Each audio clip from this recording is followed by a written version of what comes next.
Assalamualaikum warahmatullahi wabarakatuh, pemirsa Sultra TV dimanapun Anda berada. Saya pasti jujur saja tidak hanya saya pribadi tapi juga Anda di rumah tentu sudah tidak sabar menantikan pesta demokrasi yang sebentar lagi akan dilakukan. Ya, kita tahu bahwa KPU Republik Indonesia telah menetapkan bahwa 14 Februari itu menjadi momen di mana para masyarakat yang memang merasa diri ingin menjadi wakil rakyat akan bertarung nantinya dan akan disusul di tahun yang sama di bulan November, tepatnya tanggal 27 akan ada pemilihan kepala daerah kita yang baru lagi. Nah, jadi hal-hal inilah yang pasti akan membuat banyak sekali momen-momentum yang terjadi, entah itu pro dan kontra. Tapi terlepas dari itu, ya kita kembalikan lagi setiap manusia punya perbedaan, setiap manusia pasti ada pilihan. Nah, pada kesempatan kali ini telah bergabung bersama kami Ketua Bawaslu Kabupaten Konawe Selatan, Ibu Hasni SPIMH. Halo Ibu, halo. Terima kasih sudah hadir meluangkan waktu.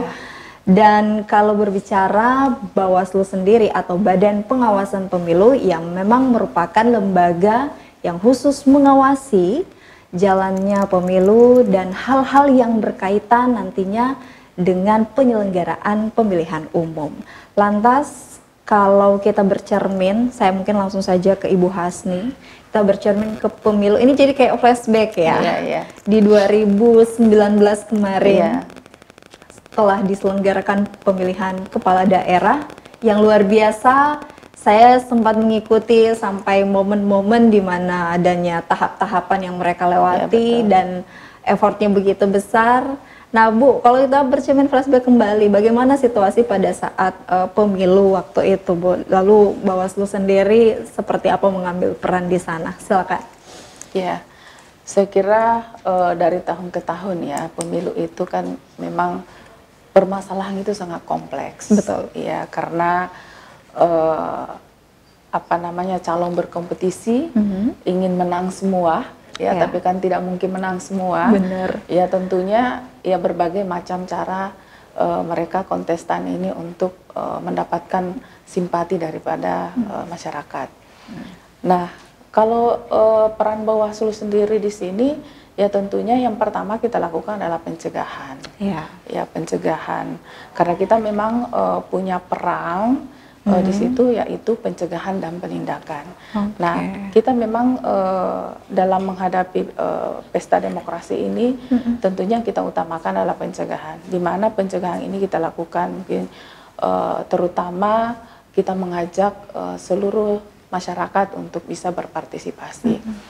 Terutama saat ini Bawaslu sendiri itu mengadakan namanya pendidikan yang namanya sekolah SKPP, gitu. SKPP, sekolah demokrasi.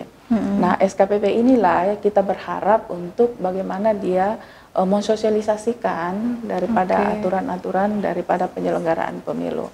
Nah, yang kedua bahwa kita juga membentuk forum warga.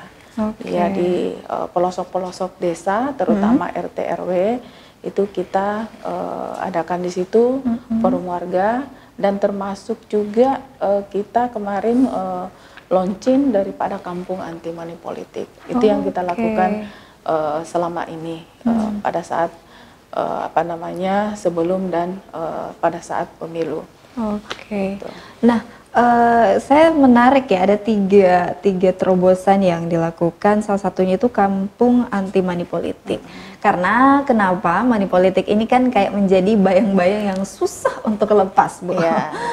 Lantas memang melihat money politik yang sampai saat ini juga masih berseliweran, menurut Ibu seperti apa sih? Apakah ini yang menjadi tantangan sebenarnya, Bu?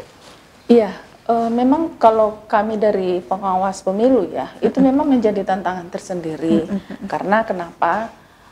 Ini kan kontestan ini berlomba-lomba ya untuk ingin menang. Jadi segala macam cara, ya katanya sih ada yang mengatakan bahwa kalau kita tidak pakai duit tidak menang.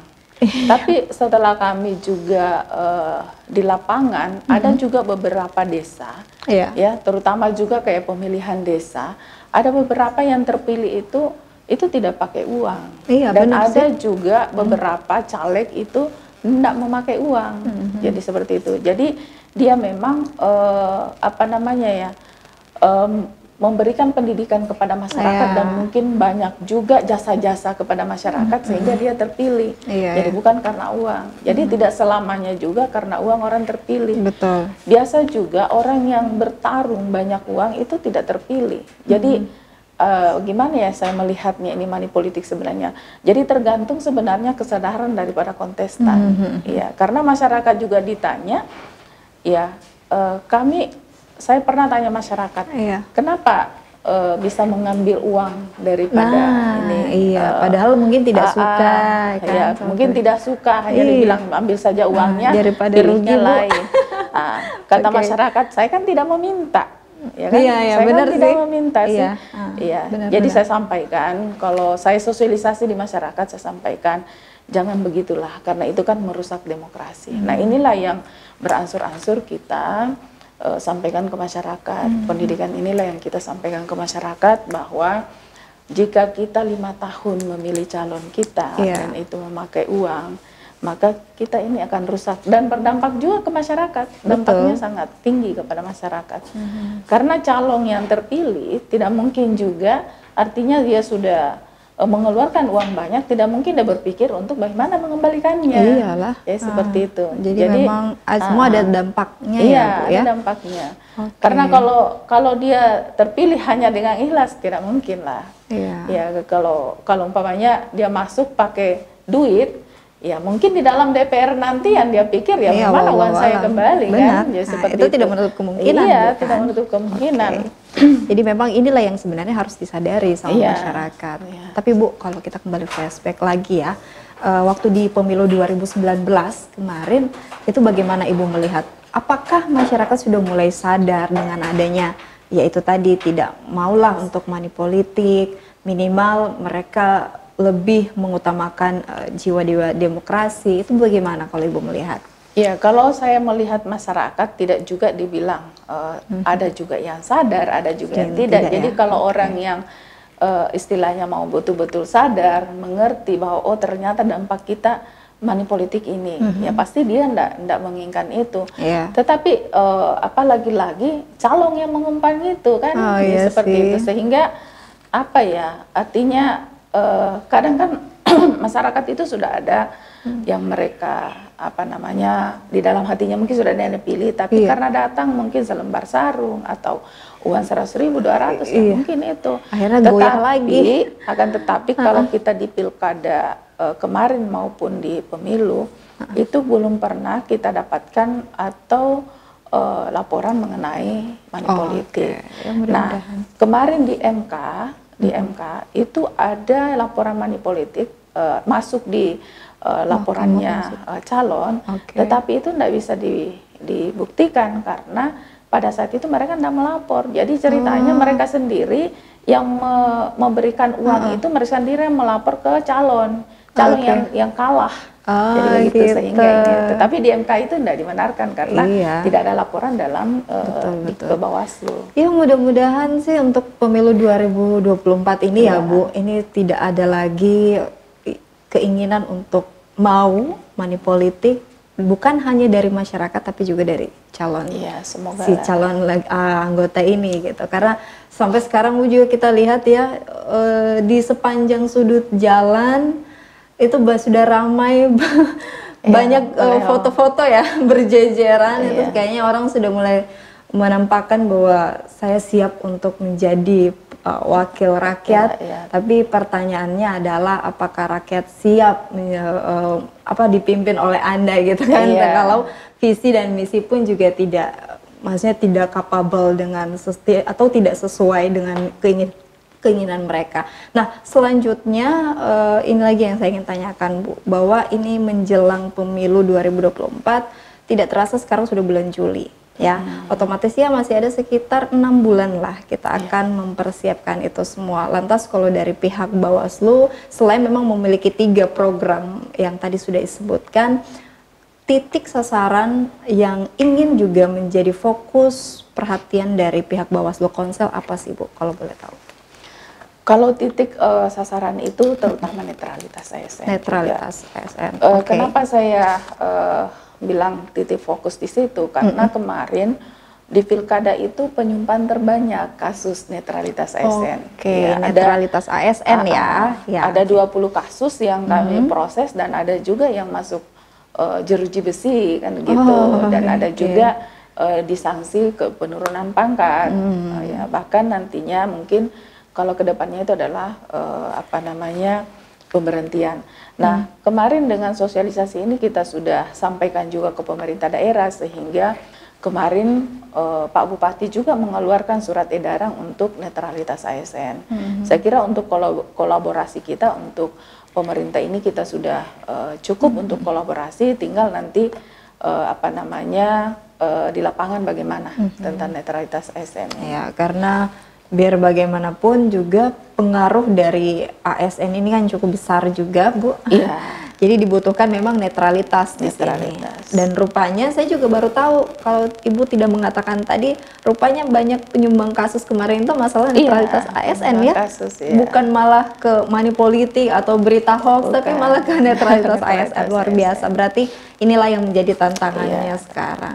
Tapi lagi-lagi saya yakin dari pihak Bawaslu Konawe Selatan itu sudah mulai menyiapkan langkah-langkah strategis yang tentu saja ingin mensukseskan pemilu 2024. Nah baik pemirsa, setelah yang satu ini kita masih akan kembali, jangan kemana-mana.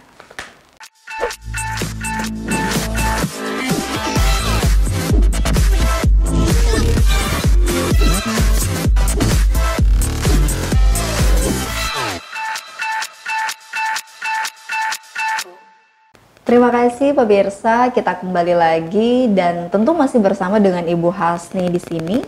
Lantas selain memang permasalahan netralitas ASN yang rupanya menjadi sesuatu yang booming ya malah dibanding dengan isu masalah-masalah yang lain. Lantas Bu, apakah juga ke depan nanti ini di pemilu 2024 netralitas ASN ini akan menjadi fokus utama dibanding tadi money politik, berita hoax, isu sara dan lain-lain? Bagaimana menurut Ibu? Iya, itu sudah tentu. Karena calon caleg ini kan dia ini lebih banyak mungkin keluarganya, ya saudaranya kan yang mencaleg, sehingga otomatis ingin memenangkan saudaranya tersebut. Dan biasanya juga yang paling berpengaruh itu adalah ketika ada mencalon mungkin pejabat-pejabat yang ada hubungannya mungkin jabatannya atau apa dan segalanya. Nah itu yang biasa yang terjadi, sehingga banyak yang terpengaruh ASN yang ikut berpolitik. Tetapi kami dari Bawaslu tidak henti-hentinya untuk menyuarakan mensosialisasikan aturan-aturan tentang netralitas ASN, terutama ASN yang mungkin yang kami teman dekat atau pejabat yang teman dekat itu kita sudah sampaikan, kita warning bahwa ini loh, atau kita keluarkan surat himbauan-himbauan ke dinas-dinas maupun ke kepala daerah.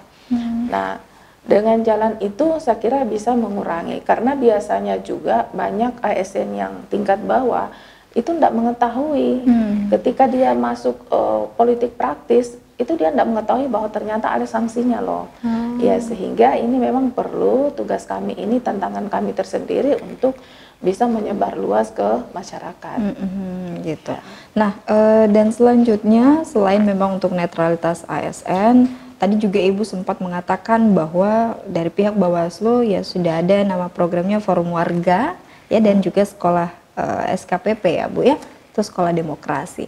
Nah untuk sekolah demokrasi ini mungkin bisa dijelaskan apakah target sasarannya selain masyarakat mungkin para pelajar atau memang yang masih menempuh pendidikan, atau yang seperti apa sih Bu?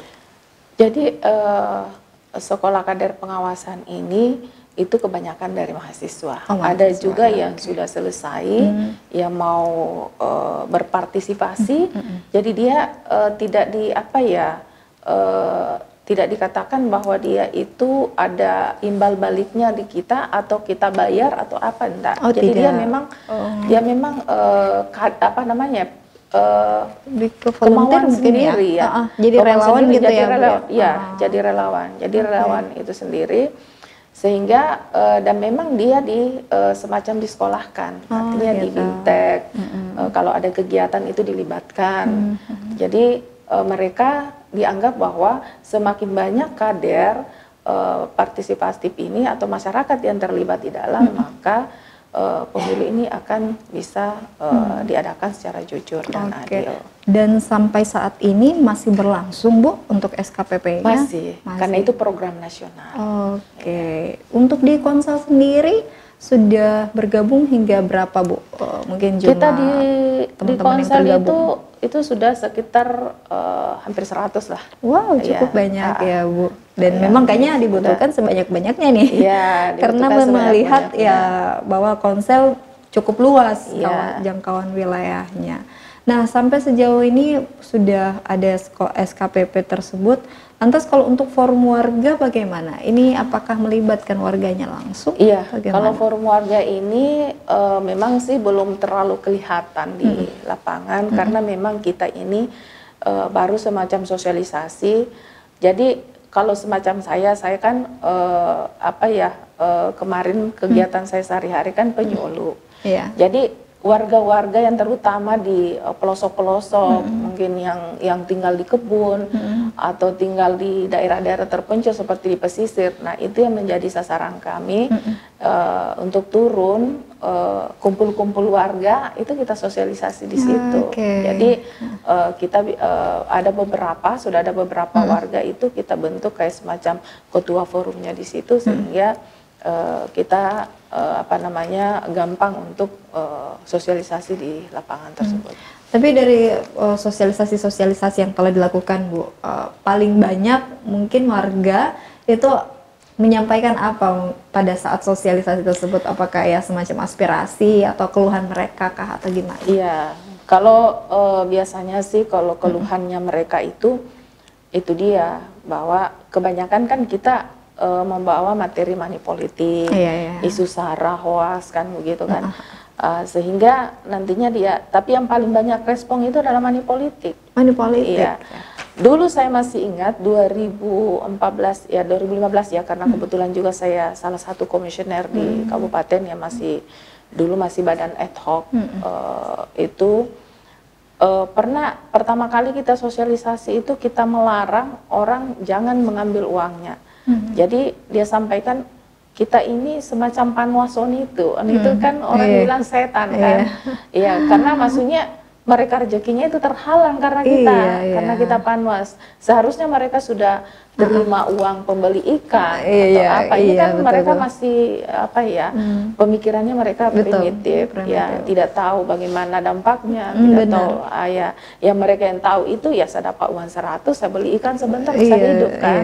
Ya seperti itu sehingga saat itu dia membenci panwas. Tapi kita tidak merasa tersinggung atau merasa pada saat itu kita hanya sampaikan bahwa ini adalah tugas kami dan ini bukan berarti kita melarang ibu untuk bisa mendapatkan uang itu, tetapi ini memang di dalam pesta ini adalah pesta demokrasi ini kita dilarang karena menerima dan memberi itu sama hukumannya 3 tahun penjara. Nah itu baru dia mengerti mulai berpikir bahwa merubah mindset betul berarti saya dilarang ini supaya jangan saya terjerat hukum. Ya, seperti itu. Ya itulah untuk melakukan pendekatan seperti itu kayaknya memang dibutuhkan waktu ya, Bu ya. Tapi saya yakin masyarakat mulai membuka pikiran, mulai sadar ketika mereka pasti sudah merasakan ketika mereka tidak merasa puas pada saat ya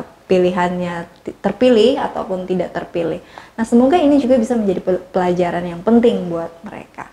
Nah, selanjutnya ini bagaimana persiapan selain memang menyiapkan program-program strategis dalam menyambut pemilu, apa yang mungkin dari pihak Bawaslu juga sudah lakukan, Bu, sampai saat ini? Silakan.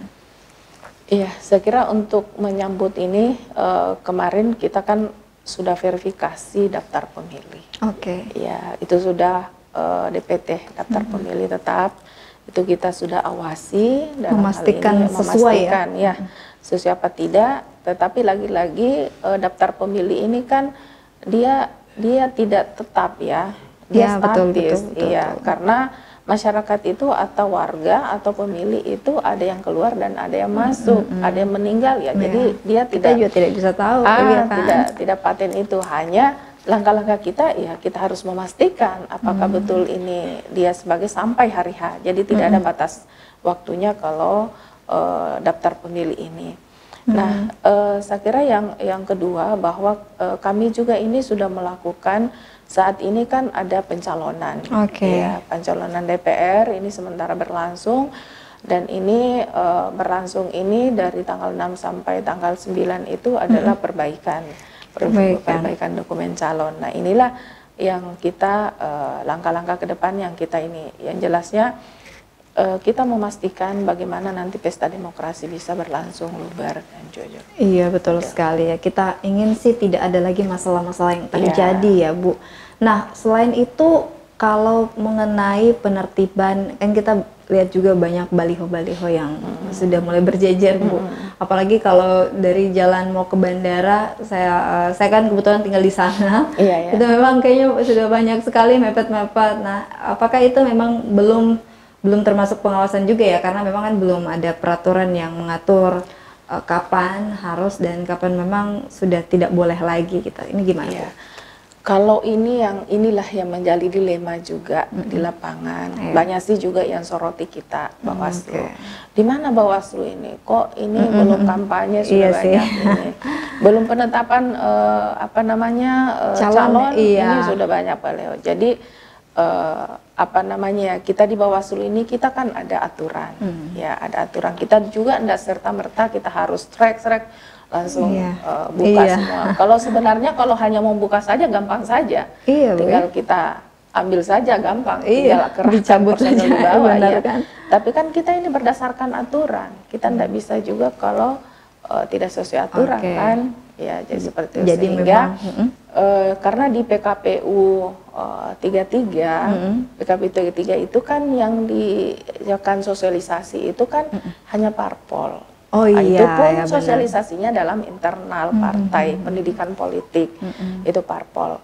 Nah, kalau kita bilang kampanye di luar jadwal, ya kita anggap bahwa di aturan itu tidak jelas. Iya, benar sih. Tidak jelas, tidak jelas di aturan itu sehingga kita tidak bisa bertindak ini. Bawaslu, karena namanya jadwal di Undang-Undang 7 2017 itu dia dikatakan bahwa itu nanti ada jadwal yang ada di KPU, peraturan KPU. Baru nanti di luar jadwal itu yang dimaksud di luar jadwal. Jadi memang ini yang menjadi dilematis. Kalau yang baleho-baleho caleg ini kan tidak ada aturannya itu. Jadi ya sudahlah ya, walaupun mungkin banyak masyarakat yang agak sedikit risih kali Bu ya. Tapi sebenarnya yang bisa menertibkan itu adalah pemerintah daerah dalam hal ini Satpol PP karena keindahan kota. Karena hampir loh Bu, bahkan di pohon-pohon pinggir jalan, entah itu juga banyak sekali baliho-baliho yang mulai ini. Tapi lagi-lagi ya, kalau saya sih lebih kepada mengambil pemikiran bahwa ketika banyaknya baliho-baliho yang terpampang itu maka tandanya adalah kita mau masuk ke tahun politik ya. Iya, bukannya identik sekali. Jadi flashback kembali waktu 2019 itu juga mulai banyak, tapi ini agak lebih banyak karena memang di tahun yang sama tidak hanya akan ada pemilihan calon legislatif, presiden, tapi juga kepala daerah. Jadi semua serentak nih di tahun yang sama, jadi akan boom ya. Ya tinggal bagaimana nanti mungkin masyarakat sudah bisa mengambil peran dan merubah mindset yang tadinya kalau mau memilih ya harus ada ininya dulu, ada uangnya dulu. Sekarang dirubah lah ya, bahwa pemikiran kita adalah kita memilih dengan hati nurani dan keyakinan karena pilihan kita yang akan menentukan masa depan kita 5 tahun ke depan. Jangan sampai keinginan untuk 5 tahun ke depan lebih baik malah gagal karena itu tadi tergoda dengan hal-hal yang sifatnya hanya sesaat. Oke, baik pemirsa, kita masih akan kembali setelah yang satu ini. Jangan kemana-mana.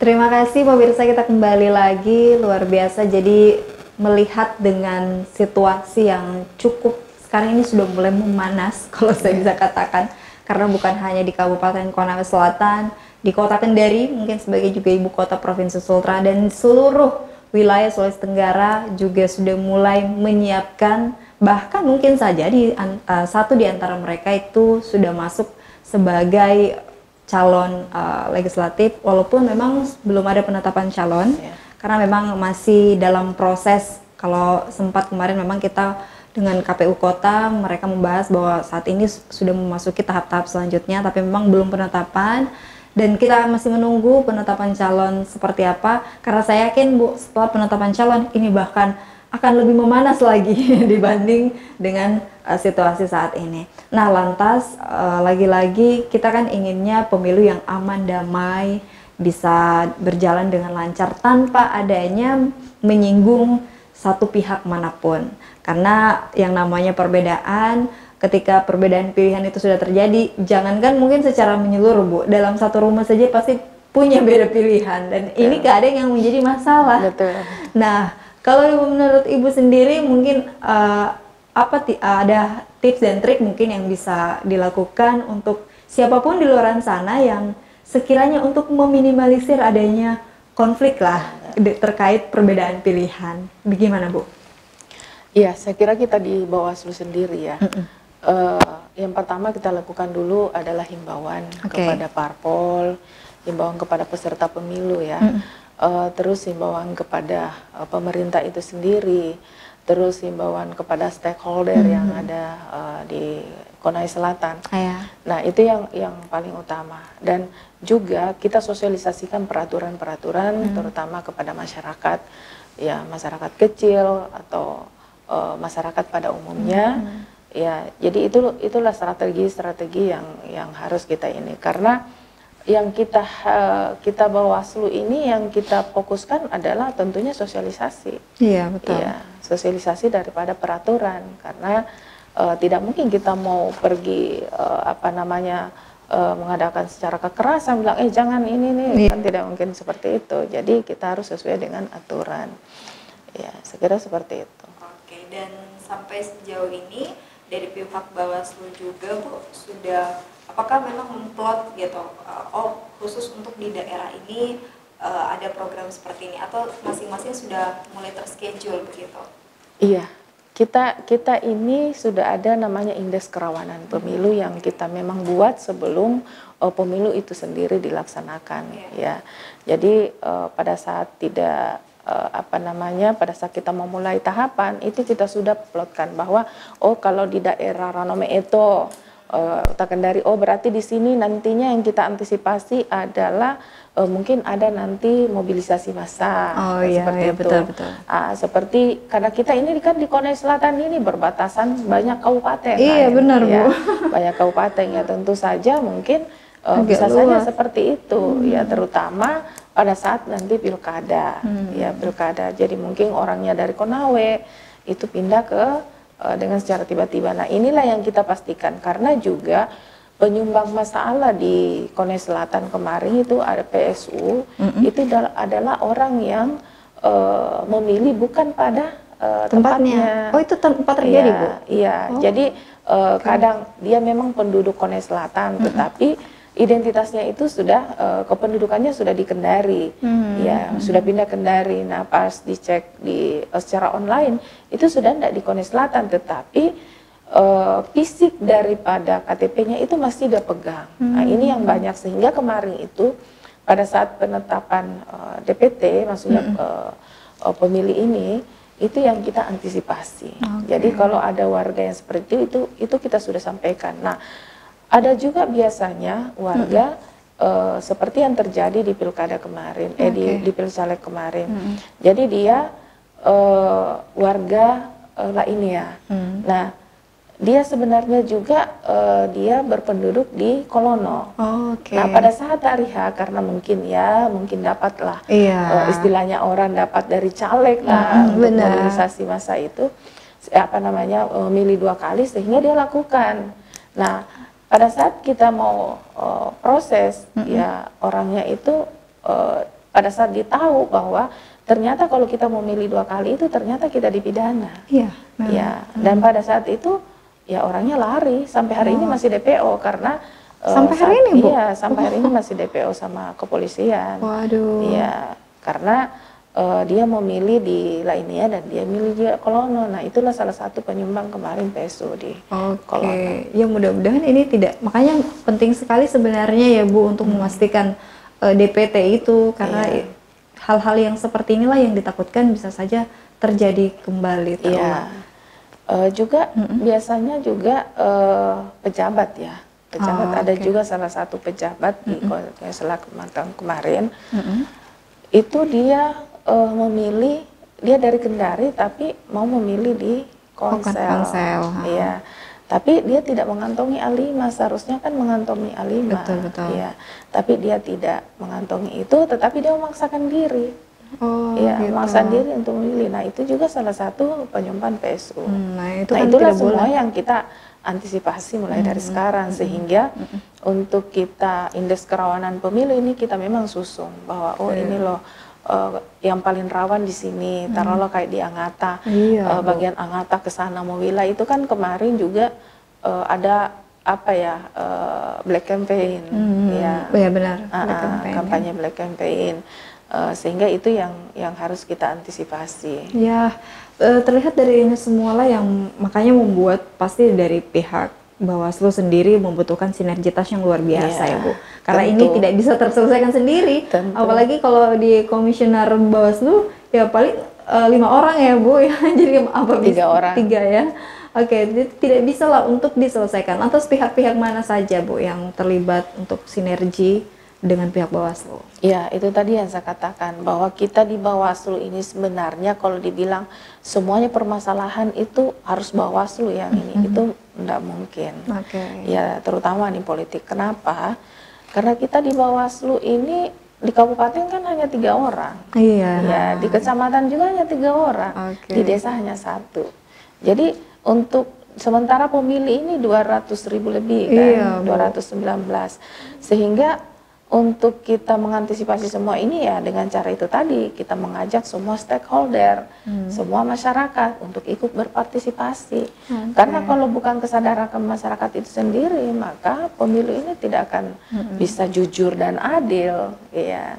Karena termasuk juga peserta pemilu, dia harus sadar, dia harus memberikan juga pendidikan politik kepada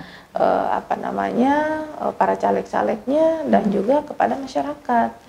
Jadi bukan hanya tugas Bawaslu saja, tapi tugas semua stakeholder yang ada di Konawe Selatan. Iya, betul sekali. Karena itu lagi-lagi hal inilah yang kita tidak inginkan ya Bu. Rupanya banyak sekali sudah kasus-kasus yang terjadi dan memang ujung-ujungnya akan merugikan masyarakat itu sendiri. Sehingga penting bagi kita, terutama masyarakat ya, karena sebagai pemilih, mereka harus memang betul-betul untuk menjaga demokrasinya, sehingga tidak akan ada lagi money politik atau masalah-masalah lain yang bisa saja malah membuat masalah baru ketika dilakukan. Nah, lantas selanjutnya bagaimana Bu? Apa yang menjadi mungkin sampai saat ini menjadi harapan kepada seluruh masyarakat khususnya di Kabupaten Konawe Selatan dalam menyambut pemilu 2024? Silakan Bu. Iya, kalau saya sebagai Ketua Bawaslu Konawe Selatan ya, harapan saya itu kita ingin sekali bahwa pemilih demokrasi ini kita ingin lebih baik lagi, sehingga kami menghimbau kepada masyarakat maupun peserta pemilih untuk mengikuti aturan-aturan yang ada, sehingga tidak ada permasalahan. Karena saya rasa pemilu itu kan ini kan untuk bagaimana kita memilih kepala daerah yang baik untuk bisa membawa kita ini ke depannya 5 tahun. Nah, harapan kami juga adalah bahwa pesta demokrasi ini agar berjalan dengan baik, maka diperlukan masyarakat dengan stakeholder untuk ikut berpartisipasi. Itu karena kita Bawaslu tidak mungkin bisa sendiri untuk bisa mengawasi semuanya. Betul sekali, sehingga butuh kerjasama yang baik. Yang baik. Oke, baik pemirsa. Jadi memang penting ini bagi kita juga semua ya, sudah mulai menyadari karena sekarang kan sudah ya memasuki bulan Juli, Februari itu paling sebentar lagi, Bu. Ketika kita sudah mulai melewati bulan Agustus, nanti tiba-tiba sudah tahun baru, langsung di awal tahun kita dihadapkan dengan pemilihan umum. Jadi memang betul-betul harus mempersiapkan diri, persiapkan hati dan pikiran kita bahwa pemilu kali ini harus terbebas dari money politik, harus terbebas dari isu sara, ujaran kebencian, dan juga mungkin harus netralitas ASN ya, sehingga tidak ada lagi masalah-masalah yang terjadi. Oke, baik pemirsa, tidak terasa waktu kita sudah di penghujung acara. Saya luar biasa terima kasih dulu nih kepada Ibu Hasni. Terima kasih banyak sudah diundang di sini. Iya Bu, senang juga. Akhirnya kita bisa ngobrol, banyak diskusi, dan rupanya memang banyak hal yang menjadi PR bukan hanya di pihak Bawaslu, tapi kita juga sebagai media itu harus mendukung. Betul. Bahkan kalau perlu ya terus memberikan informasi yang positif juga ini kepada masyarakat kita, khususnya mungkin di Kabupaten Konawe Selatan. Dan tentu saya mengucapkan terima kasih juga kepada pemirsa di rumah yang sudah menyaksikan kami. Mohon maaf jika ada salah kata, akhir kata beserta kru yang bertugas. Saya pamit undur diri. Wassalamualaikum dan sampai jumpa.